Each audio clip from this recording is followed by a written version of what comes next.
গেমের ভিতরে আমরা মিশন তো রোজই করি, বাট এবারে মিশনটা একটু অন্যরকম। আসলে ফ্রি ফায়ার গেমে প্রবাহ একটা জিনিস, কিন্তু আমরা এখানে এসে যখন পৌঁছাইলাম তখন আসলে মানুষের মুখে হাসি মুখগুলো এত সুন্দর ফুটে উঠছে যেটা আসলে আনএক্সপেক্টেড। বিভিন্ন জায়গা থেকে যেহেতু আমরা ইনফ্লুয়েন্সাররা একসাথে হয়েছি, এটা আমাদের সবার একটা কম্বাইন চেষ্টা।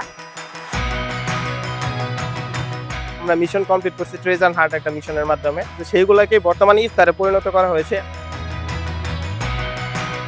জীবন যখন লো ব্যাটারি মোডে থাকে তখনই আসলে কমিউনিটির ইউনিটি দরকার হয়। সেই সুযোগটাই কিন্তু আমাদেরকে করে দিয়েছে free fire treasure share event. এখানে আমাদের টিমওয়ার্ক শুধু গেমের ভিতর নয়, রিয়েল লাইফেও আছে। সব গেমার যারা আমাদের এই কাজের সাথে ছিলেন তাদেরকে অসংখ্য ধন্যবাদ। এবং আমরা গেম খেলেছি, সাথে পৃথিবীকে আরো একটু বেটার করার চেষ্টা করেছি।